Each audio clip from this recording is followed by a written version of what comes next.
Today is Thursday, January the 20th, 2022, and I will now call this meeting to order of the Zoning Board of Adjustments. And the time officially is 4:03 p.m. in the afternoon.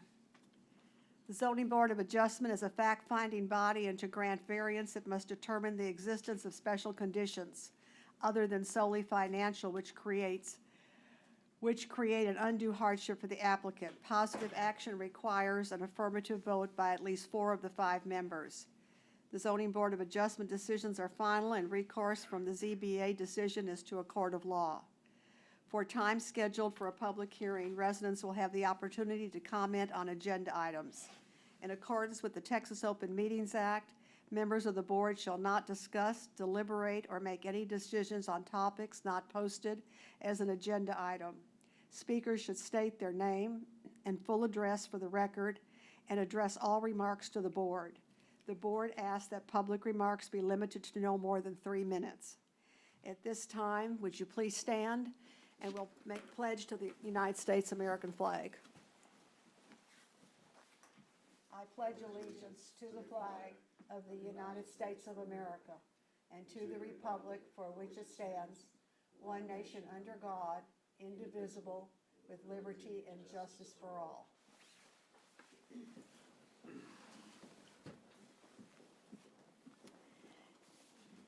At this time, I will entertain a motion to approve the minutes from the November 18th meeting. Board, anybody like to entertain the motion? To approve. I motion to approve. Thank you. All in favor, say aye. Aye.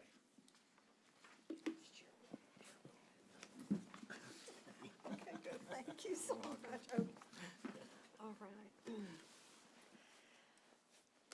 And we'll hear now from the staff, please. Chairman, would you mind just introducing the item real Oh, quickly? I'm terribly sorry. No, you're fine. Go ahead. This is the public hearing to consider a request for a variance to the zoning ordinance section 118-202.1B for the expansion of an existing legal non-conforming single-family residence, Zone B2, general business, located at 1420 South Fredonia Street. This request has been submitted by Santiago Garcia, case file ZBA 2021-05. Thank you, Chairwoman. Elena Helton, City Planner. As stated, this request is for a variance. The ZBA rules and procedures state that a variance from the literal enforcement of the zoning ordinance may be requested whenever owing to exceptional or extraordinary conditions to which the literal enforcement of the provisions would result in some unnecessary hardship in the development or enjoyment of the property.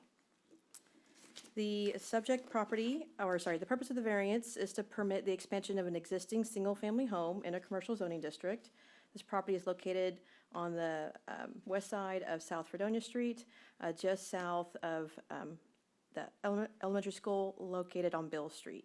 The home is in a commercial zoning district. Like I stated, it's a 1.5-story single-family residence that's approximately 700 square feet in size. The subject property and surrounding parcels are Zone B2 general business and have been since the adoption of the city's first zoning code in 1970. The B2 district allows for the construction of commercial and multifamily uses, but does not allow for new single-family or duplex development.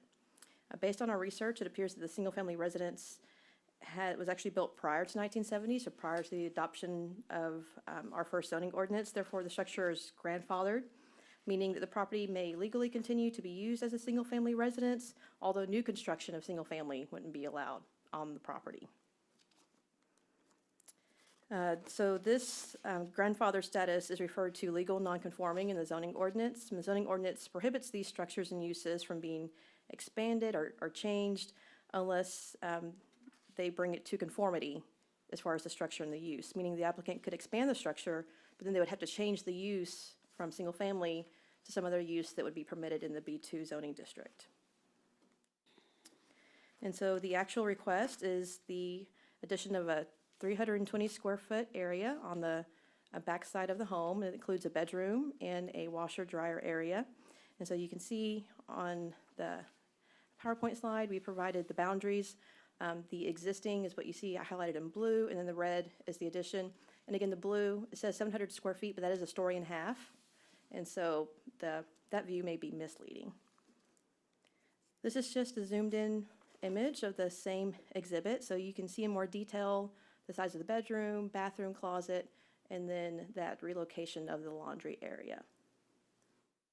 The request or the proposed structure does meet all of the building setbacks and building code separation for this type of structure.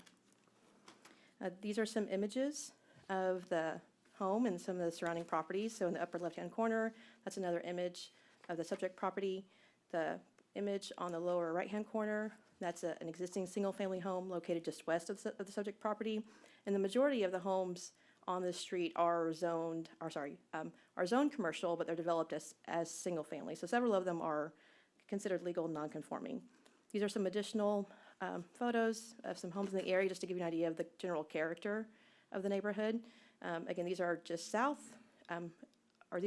these are just east of the property on the other side of Fredonia Street. More properties to the east. These are some multifamily properties that are located in the area. They're also zoned commercial. And properties to the west. And so as part of the notification, we did send written letters to all the property owners within 200 foot of the subject property. This included 12 notices. We did receive a single phone call just requesting general information about the request, but we didn't receive any opposition or general support, just it was general inquiry about the nature of the variance. In regards to the conditions that the Zoning Board of Adjustment must consider when reviewing these types of requests, the 2003 Comprehensive Future Land Use Plan actually designates this area as single family. So the request is in line with the Comprehensive Plan Future Land Use Plan. And it also meets one of the goals, which is maintaining the character of existing neighborhoods and making sure that future neighborhoods live up to that standard. The second criteria includes the property being compatible and not having an adverse impact on the adjacent property. Again, it's already an existing single-family home.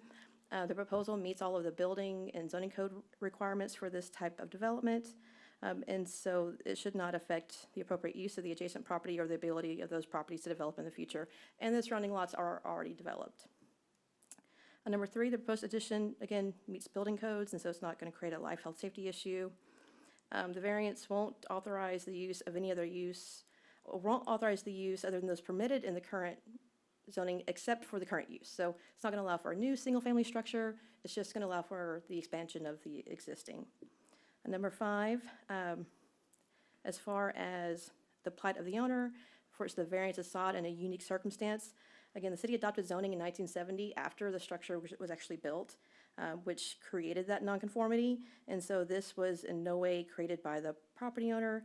And so we find that it satisfies number 5 and 6. Again, it's not a self-created hardship. It wasn't created by the property owner. It was created by an action taken by the local government when we adopted our zoning ordinance. So staff does find that it meets the conditions for approval, and we are recommending approval of their request. The applicant is also in attendance if the board should have any questions. And with that, I'll conclude staff's presentation and open it up to the board for questions of staff or the applicant. Anybody have any questions? No. Okay. No questions. Okay. At this time, we'll open the public hearing. And anybody wish to make a comment? See no hands raised or hearing none, I will close the public hearing.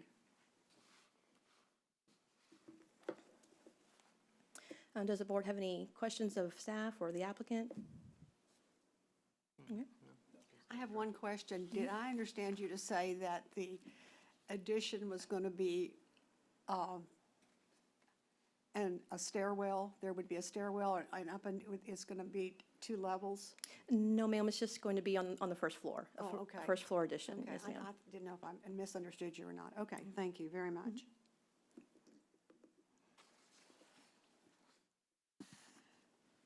At this time, I will entertain a motion to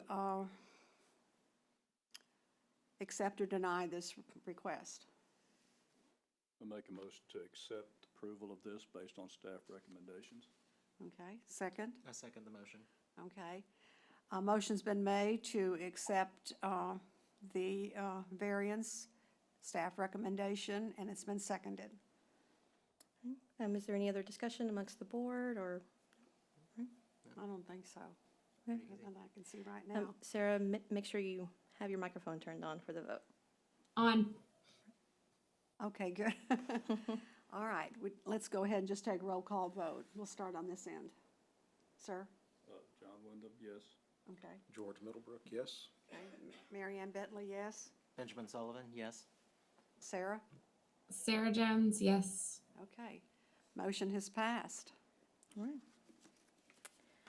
And staff doesn't have any other items for the board, and so at this time, we can adjourn.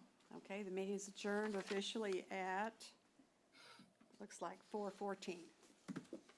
Thank you very much.